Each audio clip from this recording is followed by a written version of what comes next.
Hey you guys, today I'm talking about Love and Hip Hop's Hollywood Season 4, Episode 7. Before I get into this review, I forgot to mention Tierra and Cisco whole fiasco. So I can go on and mention it in this review or whatever because the drama continued on Episode 7. So let me start off with that. It started off with her and Cisco at the beach or whatever, and him apologizing, saying sorry, shit I didn't want to hear, her falling for it. I was just disappointed in Tierra. I was so disappointed in her just letting him just get back in her ear and stuff like that, especially after we seen him in the bed with somebody else. So I just was like, oh, he is such a creep. Like, he wants to take the number one spot, a creep spot. And I'm just sitting there like, for what? Then, like, at the end of the episode, him and Tierra end up going shopping at Joe Exclusive store. And Joe Exclusive is very famous for styling celebrities and stuff like that. So, yeah, let me just go and give him his shout out right there. So, they going in the store and she's like, oh, you know, looking for something to wear. And he said, I'll be right back. Let me go look at this other client. And so the other girl comes out, Amber comes out, and Tierra is admiring what she has on. So Joe Exclusive, he introduced both of them to each other. And, you know, they not knowing anything of it. She goes hug Cisco. Tierra looking like, okay. And then that's when they both find out that they're both messing with Cisco. Cisco is sitting there looking dumb and stupid. Then he tried to use the excuse of, oh, it was when we was having problems. But I'm like, you just said y'all was having problems a week ago. See this how this is why I'll be having the feelings that I have towards dudes, and like I just don't put my trust in dudes like that, because he could just look in her face and act like he was so sorry and he just so want to be with her, and then the same episode be saying, oh, well, we was having problems a week ago, so it gave me the excuse to go mess with somebody else. Like, no, because if it was her, he wouldn't have looked at it like that. She would have been called all kind of names. But since he a guy is supposed to be cool, no. So, this dumb bird, Amber, she still want to be with him. Regardless of, he walks in there with another girl, or he's in there with another girl, and you find out he's messing with the other girl, but you still want to be with him. He yo man, and he this and that. Then when the other girl walks out, he chases her, not you. Girl, you stupid. You just stupid as hell. So, yeah, I would have acted the same way to you, acting like, let me get out this damn window so I can boo-bop him real quick, because his excuses are really sounding stupid, and he think I'm real dumb. But then, yeah, I'd be like, yeah, you are dumb, Tierra, because you keep on falling for this kind of douchebag. So the next episode 7 is where she meets up with Amber, and they both throwing shots at each other about who he wants to be with, who he likes, and who he loves more, and both of them want to prove that he wants to be with them. And I'm like, oh my god, y'all sound like birds, straight birds. Because Tierra, you talking about, oh, he played both of us, and you calling this girl stupid. But if you're feeding into this game, you're just as stupid. You're feeding into this game talking about, well, I'm going to make him think that he's choosing, he's going to leave her and then going to be with me, and then I'm not going to be with him. I'm like, okay, been there, done that. Brooke Valentine's already did that this season. So it's not going to be, ooh, for you. I just feel like y'all both sound stupid. So homegirl tells her, look, I'm still be with him. I've been with him since that night. He came back in the shop when you left and told me he wanted to be with me. So we been together, we rocking. And if you want to come over there so he can show you in your face he wants to be with me, cool. So Tierra does it. Tierra was like, let me go show this girl who he really wants to be with. and he wanted to be with both of them. When Tierra act like she was walking out the door, he wanted to be with Tierra. When Amber act like she was walking out the door, he told Amber to stay. So when both of them like confronted him, like, what do you want? He blows up at both of them, come on, you stressed me out, you this, because he gone. Amber looked real stupid when he told her that he wanted to be with Tierra. I said, yeah, because Tierra is more of the star of the show. That's more of a storyline. Amber, girl, please. You using him, he using Tierra, and all y'all looking dumb on Love and Hip Hop. Mona using all y'all. But all y'all look stupid. And I feel like this is wrong, especially in the state that Tierra's in. And Mona knows that Tierra's in this state. For her to even allow this to be doing this and knowing this is gonna amp up her drinking, I think it's wrong of Mona, for real. Anyway, the rest of this episode, Ray J is meeting up with Bridget Kelly, and he's gonna rebrand her because she's not with Jay-Z with Rock Nation no more. And I remember her doing the interview with the Scorpion Show with Kevin and McHale, and I thought she was gonna blow up then, but I guess not. But I'm like, why would you lower your standards to work with Ray J? You would go from Jay-Z to Ray J? When Ray J just told us that he hasn't had a hit since Sexy Can I. So y'all know he's telling us that I hit it first, didn't do a damn thing for nobody. But I was just sitting there like, oh my God, why do she want to put her name out there like that for Love and Hip Hop or Ray J? Like, this girl ain't got no talent. Or she ugly, or something like this. Oh God, I just know somebody else would have scooped. Well, maybe they haven't already, and that's why she doing this. But I just like, girl, please don't do your name like this. He's not doing your name no justice, and I would be very, very mad, especially with that song he gave her. Bridget Kelly is too talented for that song that Ray J tried to put her on. I thought that was so beneath her and made her look like it. I just wasn't feeling that. But hey, she want to be on Love and Hip Hop. She's willing to do a track with him, do that ratchet shit with him. He books a photo shoot for her to rebrand herself, so you know he can start making her look more sexy and stuff like that.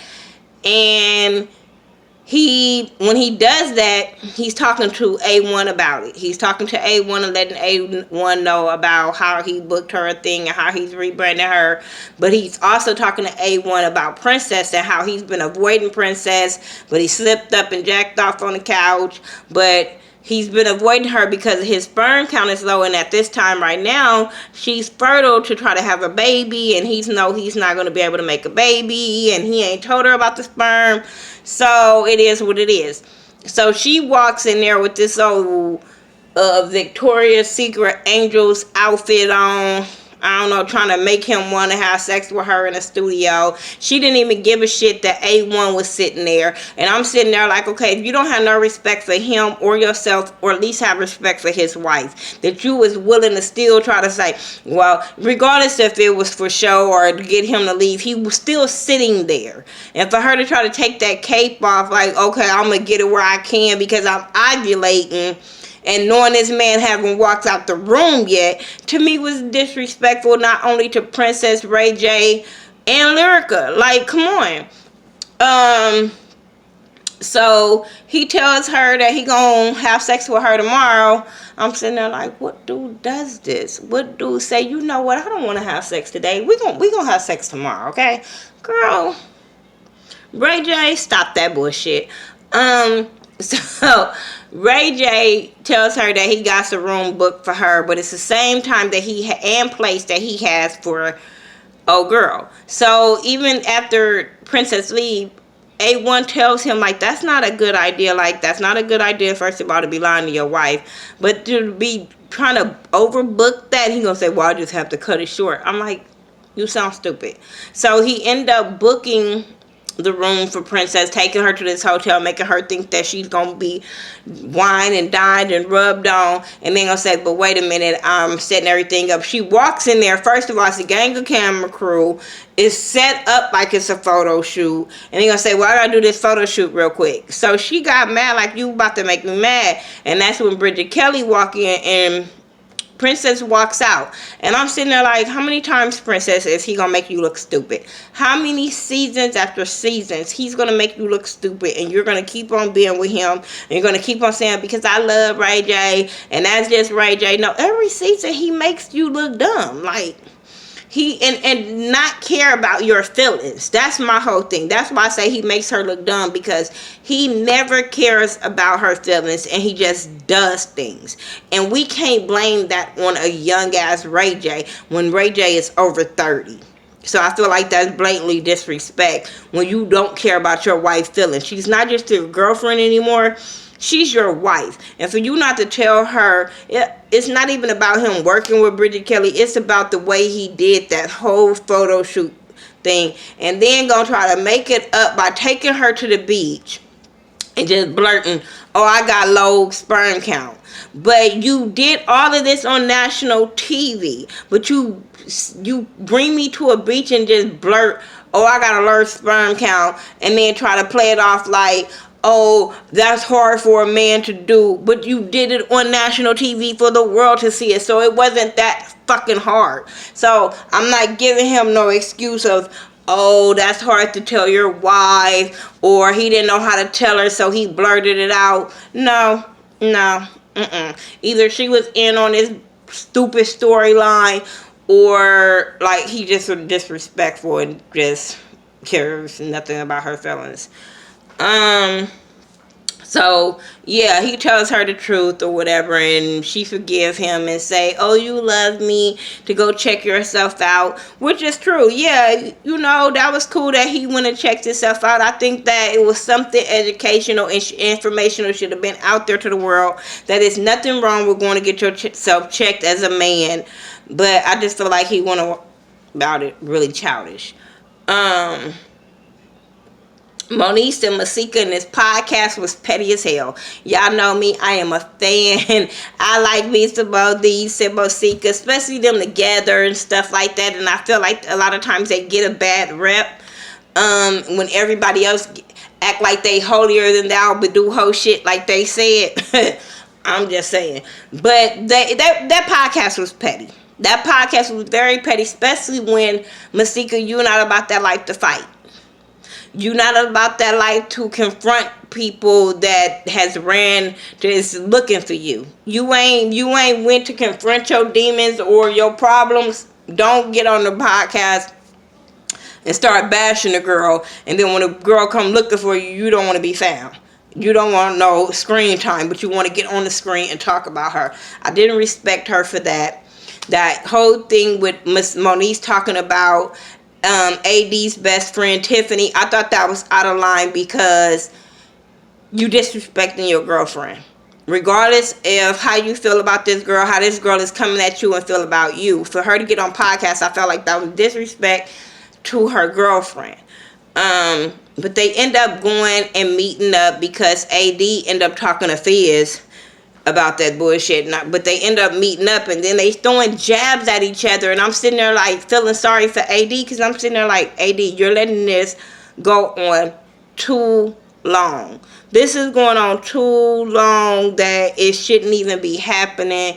Homegirl shouldn't have been telling us about, oh, she heard, she's a stripper, so she heard about who Moniece sleeping with basketball players and this and that and that. And I'm sitting there like, girl, like, this is disrespectful for your girlfriend. Long as she ain't sleeping with them, busting them wide open, and while she's messing with your homegirl, oh well. Whoever she busted wide open for and all the dick she took before AD, oh well. AD accepts that. AD know that girl was fucking dudes. AD know that probably how many dudes she had messed with. So I just feel like Tiffany takes her friendship a little too overboard. I am with AD when it comes to her being supportive. You know, your homegirl know what she get into it. You know why I know she know? Because she coming to you and she vent to you. That's how I know she know what she getting herself into. So you just need to back up. And like Monique said, for you to keep acting like this, I think you want AD too. I really think that that she will take that opportunity if it was presented to her, regardless if they messed around before. I think that she's seeing her homegirl is happy and she is willing to take that chance with AD if the opportunity arose. Susan Lucci.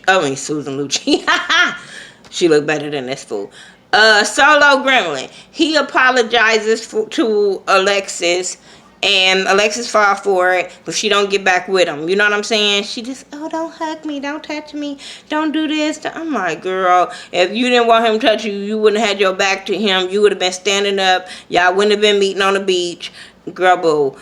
She don't want to come in between him and his son. He said that since they broke up, he's been seeing his son a little bit more. I'm still not with him, not signing that birth certificate, so fuck him. But yeah, they not gonna be together. Who cares? I heard he was with messing with Chanel West Coast. I was like, ew, but okay, whatever. Who else did I want to talk about? Because I'm making sure before I get into other stuff, I don't forget some other stuff. Okay, so Moniece, okay, I talked about that. Ray J apologized. Marcus Black party. He had a party. Brooke Valentine is there. Everybody, well, Brooke is there. A1, Lyrica, Alexis Sky, Nia, Moniece. They are there to support him. Moniece is like, you know, from one up-and-coming artist to another, I wanted to come and support, but I'm blinded by the people that's over there. She saw Alexis Sky. She has beef with Alexis Sky because Alexis Sky was throwing jabs at her when they got into it, when her and Nikki and Hazel ended up coming and ambushed them and they got into it with Zell, whatever. So, yeah. So, Alexis Lee. Then you see Lyrica and Brooke talking or whatever, and they're talking about her music coming out. And Brooke making mention about, like, when is your music coming out? You've been in the studio for a while. And Lyrica in the confessional throw jabs at Brooke about she ain't had no music out in a long time and yada, yada, yada. I said, but you're not saying that in her face. Why are we not saying that part? I'm just saying, don't throw jabs. And then when the reunion comes, you shut up. I'm just saying. And then she invites her to her listening party. Then she goes and invite Moniece and Nia to the listening party. Moniece was like, who's on the guest list? When she get to Alexis Sky, she was like, stop right there. I won't be there. So now Lyrica feeling some kind of way because she said she's not going to be there. She was like, you know what? That's your friend. I'm not trying to say that you can't be friends with her. I don't care who you be friends with. But I know if I come, it's going to be some problems because she said some things towards me at the thing with Zell. You know what I'm saying? When she got into it with Zell. But all Lyrica heard was Masika. So she feel like, oh, you don't want to be, you mad at me because I'm cool with her and all this kind of stuff. And that was the whole Moniece thing was, I don't give a damn about y'all being friends. Her whole problem is, I don't want to ruin your party, so let me remove myself because I know how I'm going to turn up. I have a problem with this girl on some personal stuff that she took towards me, not my homegirl. So I totally got that. I didn't understand why Lyrica got so mad. Then she started calling Nia the sidekick to, or Moniece the sidekick to Nia. One of them the goddamn sidekick. They both got pissed off about it. But I felt like Lyrica was turning up for no reason. I don't understand. I don't know if she got mad and said, damn, the bitches that I need there for camera time don't want to come. And the irrelevant people that ain't going to get that much camera time is going to be the ones at my party. Like Alexis Sky. I'm just saying, Alexis Sky is not a main cast member. So where you think the cameras is going to be? With Alexis Sky or with Masika and Moniece? That's all I'm saying. I'm not saying they better than her, but I'm just saying the cameras will be more with that turn-up crew than that turn-up crew.